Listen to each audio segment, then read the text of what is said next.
Hi, everybody. I'm Walter. I'm the Dutch mentor, and welcome back to the Smart Performance Podcast, where S stands for self-care, M for mindful growth, A for adaptive problem solving, R for rhythmic operation, T for a thriving community, and of course P for performance. I'm so happy to have Chris Major with me today. We're going to be talking about leadership and different aspects of that. He has some insight on the new program that he is starting, and he's going to share some of the insights and tips, and of course actionable takeaways. It's again 15 to 20 minutes, so stick with us. I promise you get real value out of our conversation today. Chris, thank you very much for joining me today. Why don't you tell us a little bit about yourself? Well, okay, a little bit. I've been in the business now for going on 35 years. Got started by accident, as is the case with lots of these things. I started out just working with elite athletes way back in the 80s. And that morphed into work with the military. We did a lot of work with the Army, with the Special Forces, with the Marines. Decided to turn my attention to the corporate world back in the mid to late 80s. And we did large scale transformational projects for decades for companies like AT&T, Intel, EDS, Microsoft, Nike, all sorts of premier blue chip clients. And our world was, on fire until COVID hit, which pretty much killed that historical business because all of our work was delivered live. So now we're launching some new online programs. I've been doing a lot of executive and leadership coaching, and developing leaders has become kind of a niche of mine over the last decade.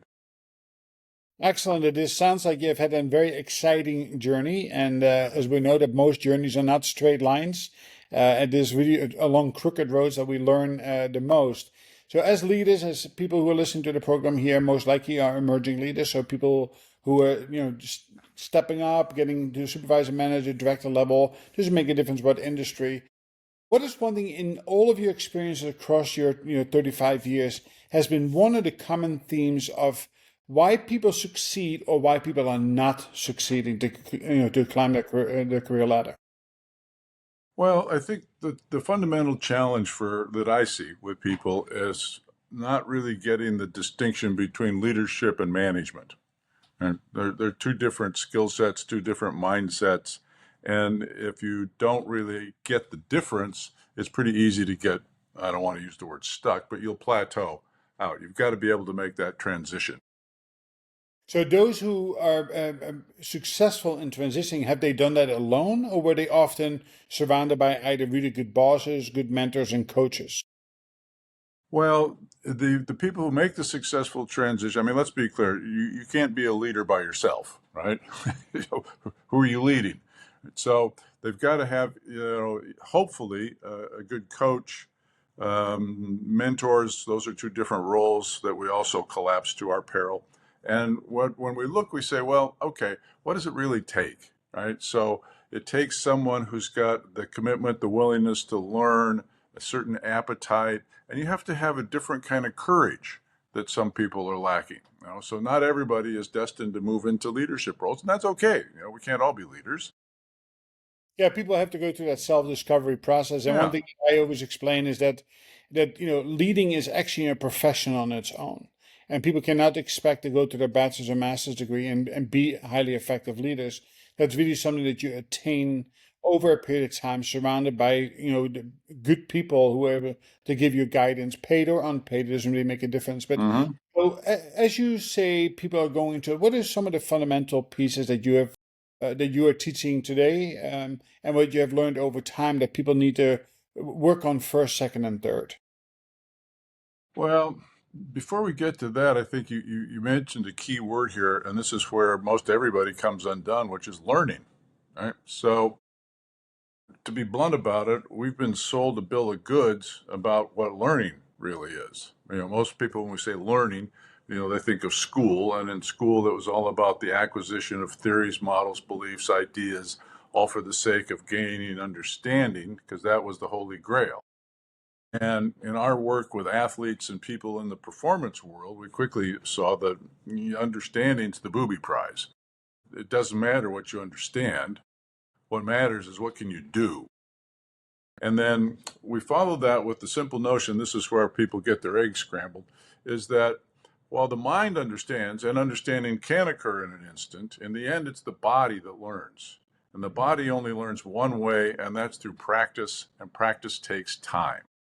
So we don't traffic in motivational pablum or kind of silly tips and techniques because it doesn't do any good, right? So our practice or our product is what we call embodied competence. Embodied means you can take the new action without having to stop, think about it, look it up in some book. And competence is simply the capacity to consistently produce the desired result. No amount of understanding ever produces competence. The only way you do that is via practice. And so in the day, our programs weren't 1 day or 2 days, they were 9 months to do a real live cultural shift and produce a whole cadre of leaders and managers who are operating in the skill set that's effective in today's world, right? So that's a long-winded answer to the background question there, right? Yeah. So I always say it in the simple terms that listen, we don't want to teach somebody else something else that they have to do, but it is something that they live right on a Yeah. daily basis, and that really requires people to adopt new habits and behaviors, which happens to be the most difficult thing to do for people. Right? People's attention spans are short. The staying power is even less. Loyalty even is not like it was, 20, 30 Mm-hmm. years ago. So how do you overcome that today? How do you get people to understand that there's no overnight magical pill, there's no one conference or webinar you can go to that makes you a highly effective leader? Well, you can say it all you want, but usually they don't understand it until they bump up against, not succeeding a few times, right? Now, what we do that works effectively is nobody learns very well by themselves. So you learn more effectively as part of a kind of a team or a community of committed learners. So when we work, we take, I'll take 100, 200 people from an organization, doesn't matter, but we put them in little teams of 5 or 6. And that team works together over months to reinforce and implement all the stuff that we're teaching. And they produce their own little culture, if you will. So you don't get the excuses because you don't want to be the one who shows up to the team meeting and goes, oh, I was too busy to do the work this week. Nah, no, the rest of them aren't buying that. So you need a support system. And then we also have to be really clear, as I said earlier, leadership isn't about a bag of techniques or methods or anything. It's more of a way of being. And that's a different type of work that you need to do to begin with. Eventually, it has to turn into, daily practices, but it starts with a different way of being. And the fundamental dilemma we have is it's real simple. If you ask 100 people, what is leadership, you're going to get 100 different answers, right? And if you go to Amazon or even, your bookstore, there's God knows how many books on leadership, all of which have a different interpretation. So what do we make of all that? Well, in the end, when I ask people, what is leadership? And I'm sure you do this all the time, I'll get, well, you'd have to do this and do that and do this and that. I said, well, it's like if I asked you, I put a Porsche 911 out here in front of you, and I say, what is that? And you say, oh, well, it's got purple paint, it's got four, radial tires, and it's got, a six. I said, no, those are all features of it, but what is it? Well, it's a convertible, it's a sports car. The answer is it's an automobile, Hmm. right? So when I ask the question, what is leadership? In the end, and this is where everybody gets a little nutty, leadership is an assessment. Hmm. It's not a thing. It's an assessment. It's an opinion that I have of some actions that you take, right? So for what looks like leadership to you may look like, pearl clutching to me, or it may look like, command and control, to somebody else. There isn't any one right answer. So the question that we have to, and what we work on with people is how do you consistently produce that assessment that the actions you're taking are leadership, right? One of the earliest indicators is anybody following you? You're not a leader if you haven't got any followers. And that you have institutional authority, unfortunately, doesn't make you a leader. All right, it gives you a title, but that doesn't mean people are following you. You may get what we call resentful compliance, but that's not the same thing as real leadership. And we see this too often still. And it's funny enough, I work primarily with emerging leaders because that's really what I enjoy. I have some executives too. It is the leaders that they report to really need to be in these programs of Yeah. really learning how to adopt their habits and behaviors to become effective leaders, not just authoritarians or do as I say, not as I do, which, by the way, was the first thing I was ever told when I came to America by Jimmy, who picked me up at the bus station to take me to camp. And he was chewing tobacco and he says, "Do as I say, not as I do." I said, Yeah, "What?" That defined leadership right there, I believe, right? So it's a lot of fun. it's a So, certain school for sure. oh my God, yes, and it's not, and people don't thrive in that. It really kills creativity as well, right? So, um, I think the other aspect of it is that, listen, we can lead people to water, but we can't make them drink it, right? It is that you have natural born leaders and you have leaders who can be developed over a period of Yeah, time. well, And the something about corollary to that is you can lead people to culture, but you can't make them think. exactly right. It is. So what is that? So what is that next? So once people say, "Listen, I'm actually buying into this," right? Because that's the critical point, and Hmm. I'm willing to commit and make that investment in myself, or in as part of the organization to get to learn. So what does that look like? What is it that you do with them to get them? Once they make that mindful commitment to changing habits and behaviors, and learning how to become a leader. Well, what is it we do? Well, simple. We put them into the leadership development program. It's a 3 month long focused specifically on developing your leadership capabilities.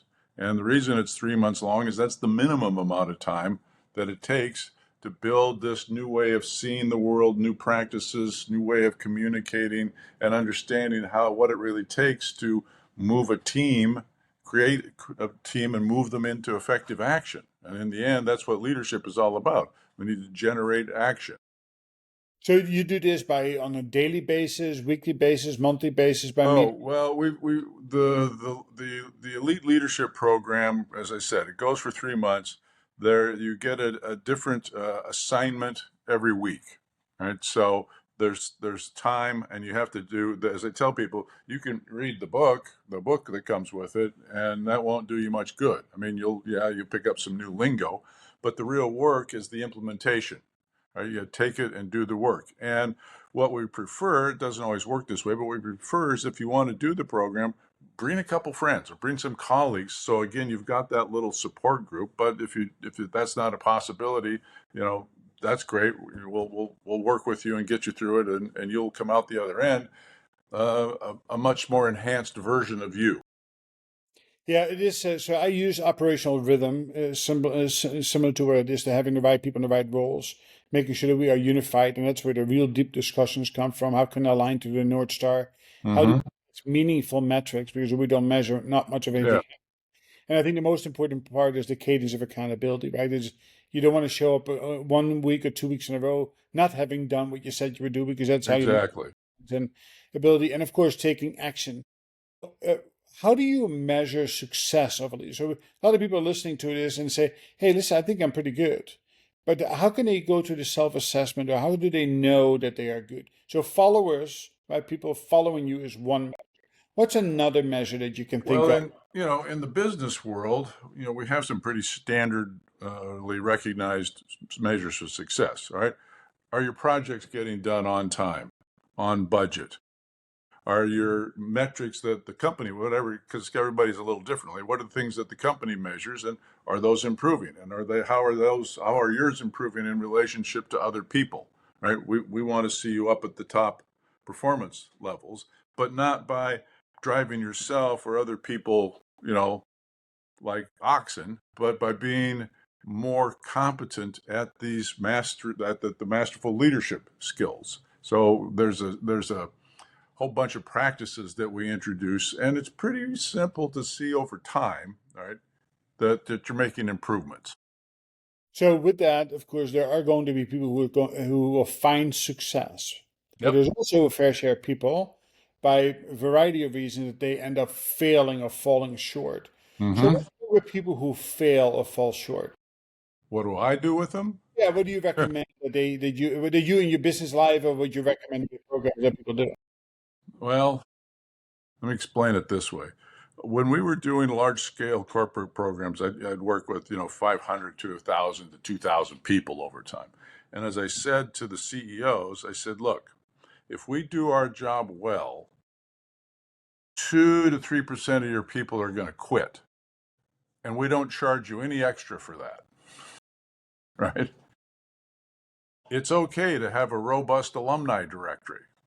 You know, not everybody's going to make it because we start, now all of a sudden we're insisting that people be accountable for their actions. They be straight with their communications. Not everybody's up for that. Some people are just quite happy hiding in the corner. That doesn't work in a performance-based culture. I'm sorry.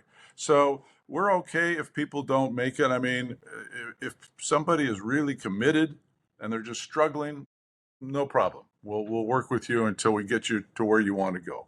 But if they're just kind of going through the motions and they're here because they have to and that kind of stuff, then as I tell, look, we're a steward of the customer's resources just like everybody else. And if I'm telling you you ought not to invest more money into this particular person, we're not going to keep, just taking your money knowing that this isn't going to turn out. Now, you don't want to be, frankly, the guy that I tell a CEO you ought to not invest in this person. That's not a career enhancing moment, but it happens. So if you've got people who are really committed, we'll get them through the process. Yeah, I mean the philosophy of managing up and then managing out. I really like Jack Welch's approach of if you cut your bottom 10% for the next 7 years in a row, you have one hell of a team. There's a time. It's really important, and I think that's where some of the weaknesses or weak links in leadership is that people feel bad for somebody, and because of that, they allow people to just kind of like tag along or free ride as they call, which really comes Well, yeah, that's performance that. on top of We're I'm not a fan of Jack Welch's philosophy in that regard. it. Yes, you do need to manage performance and you do need to manage people out of the organization. But part of being a leader is having empathy for people, but that's not the same thing as carrying dead weight, Correct. right? So that then you've gone from being a leader to being a sap. Yeah, and I see too much of that. Yeah, And in one way, if I use a gauge of an ask them, so give me on a bell curve, what percentage of the people last year received needs improvement? And they said, well, it's 1%. As well, listen, statistically speaking, already I know you're on the wrong path. yeah, Right? And why is that? Well, if I give somebody a needs improvement, it causes me work. So therefore, it's easier for me to say that they need right. but then you wonder why did I not get promoted? Well, because your team is not performing. You have to be well-rounded in that respect. So listen, I think about leadership and these topics, you and I can talk for this about hours. So where can people find you, Chris? I'm right here talking to you. Uh, Pretty simple. Oh, you can go online, humanpotentialproject.com. I do speaking engagements, and I've got a chrismajor.com site. We're just getting ready to launch the Elite Performance Leadership Program. It's not quite out to market yet, but be on the lookout for that. And we've got a whole new program that's coming out called Into Action. And it's surprising to me how many people really don't get that there really is a specific mechanism for accomplishing results. It's not what you think it is, but it exists, and we're making that available to people. So if you want, you can also get on Amazon. I've got a book that's been out for, I think it's in its third printing now. Anyway, it's called The Power to Transform, which should hopefully explain real simply what it's all about. We used to sell them from our site, but to be blunt about it, Amazon gets them cheaper and faster. So might as well go there. Yeah. And if that doesn't do it, I don't know. Look, get a phone book. Call me. There you go. Well, thank you for sharing that information. Do you have a parting thought for the audience? Oh, Lord, lots of people ask this question. They don't like my answer. Yeah. That's why I will like it. Yeah, I said, don't fall for tips and techniques, right? They don't stick. Look for something authentic, get yourself committed to really learning, and that's the only way that you're actually ever going to effectively develop yourself. Yeah, it is atomic habits, really finding your way and giving it time to cultivate. Learn from your failures, but keep on going and surround yourself by great people. Hmm. Is very, very helpful. Chris, thank you very much for joining me today in conversation. And to the audience, again, none of this matters unless you take action. So go find this book on Amazon, follow up in conversation or question. Again, if you want a starting point and you're not quite sure if you want to make an investment in yourself, which we all think you should do, both mentally, physically, and even in some dollars, go to the Apple Store and download the Dutch Mentor app, S.M.A.R.T Performance. It's a great point to get started.